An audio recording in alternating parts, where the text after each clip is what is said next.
Bismillahirrahmanirrahim. Assalamualaikum warahmatullahi wabarakatuh. Syukur alhamdulillah kita bisa berjumpa lagi di channel ini.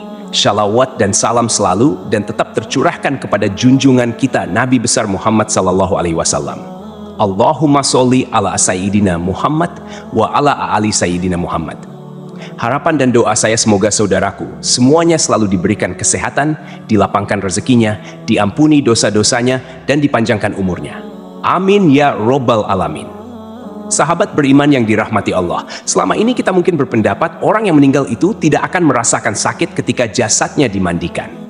Padahal saat dimandikan tersebut, mayat tersebut menjerit. Diceritakan oleh Aisyah, ketika itu ia tengah menunggu suaminya, Rasulullah Shallallahu Alaihi Wasallam, kembali ke rumahnya. Ia mengucapkan salam dan kemudian berdiri untuk menyambut sang Nabi kecintaan Allah tersebut. Duduklah di tempatnya, tidak usah berdiri wahai Ummul Mukminin. Begitu ucap Rasulullah Shallallahu Alaihi Wasallam.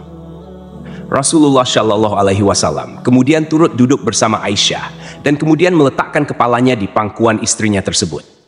Aisyah lantas mencari uban pada jenggot Rasulullah dan menemukan 19 helai rambut yang sudah memutih. Aisyah kemudian berpikir dalam hatinya, sesungguhnya baginda akan meninggalkan dunia ini sebelum aku, sehingga aku akan menjadi umat yang ditinggalkan oleh nabinya. Maka ia pun menangis, sehingga mengalir air matanya jatuh menitis pada wajah baginda. Rasulullah sadar terkena tetesan air mata istrinya. Rasulullah pun kemudian terbangun dari tidurnya. Wahai Ummul Mukminin, apa yang membuatmu menangis?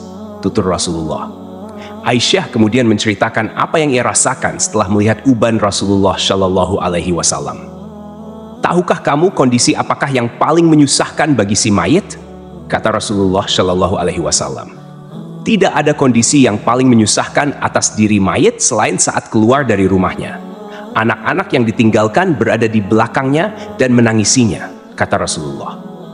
Itu memang menyakitkan, tapi masih ada lagi yang lebih pedih dari itu, sahut Rasulullah Shallallahu Alaihi Wasallam.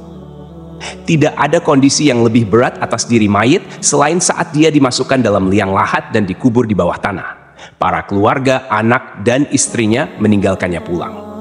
Setelah itu datanglah malaikat munkar dan nakir dalam kuburnya, ujar Aisyah. Baginda kemudian tersenyum simpul mendengar jawaban istrinya ini. Beliau lantas menjelaskan bahwa sesungguhnya saat yang paling berat bagi mayit adalah ketika datangnya tukang memandikan mayit. Pemandi jenazah biasanya akan melepaskan cincin yang dipakai si mayit, melepaskan pakaiannya, kemudian memandikannya. Saat itu, roh akan menjerit keras dan suaranya dapat didengar oleh seluruh makhluk kecuali jin dan manusia. Apa yang diserukan oleh roh itu, ya Rasulullah? Tanya Aisyah. Hai tukang memandikan, demi Allah, aku memohon kepadamu agar engkau mencopot pakaianku dengan pelan-pelan, karena sesungguhnya saat ini aku sedang istirahat dari sakitnya pencabutan nyawa dari malaikat maut. Begitu ungkap Rasulullah Shallallahu Alaihi Wasallam. Aisyah kemudian semakin penasaran. Lalu apa yang diserukan lagi oleh roh? Tukang memandikan, demi Allah, jangan engkau tuangkan air panas. Jangan engkau pun akan air panas dan jangan pula air dingin. Sesungguhnya jasadku telah terbakar karena dicabutnya nyawaku, jawab Rasulullah. Lalu ketika dimandikan, apa yang diserukan oleh roh itu? Tanya Aisyah lagi. Dan ketika dimandikan, roh itu berkata, demi Allah, hai tukang memandikan, janganlah engkau pegang diriku terlalu kuat. Sesungguhnya jasadku masih terluka karena keluarnya nyawa. Tutur Rasulullah Shallallahu Alaihi Wasallam. Sahabat beriman yang dirahmati Allah, itulah sakit yang dirasakan oleh mayit. Tentu kita sudah tahu bahwa saat pencabutan nyawa itu rasanya begitu menyakitkan. Dan bahkan Rasulullah Shallallahu Alaihi Wasallam pun merasakan hal yang sama. Dan bekasnya masih terasa hingga saat dimandikan. Jadi bagi Anda yang suka memandikan jenazah, dengarlah jeritan roh. Wallahu a'lam bishawab.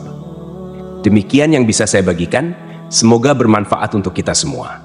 Amin ya robbal alamin. Assalamualaikum warahmatullahi wabarakatuh.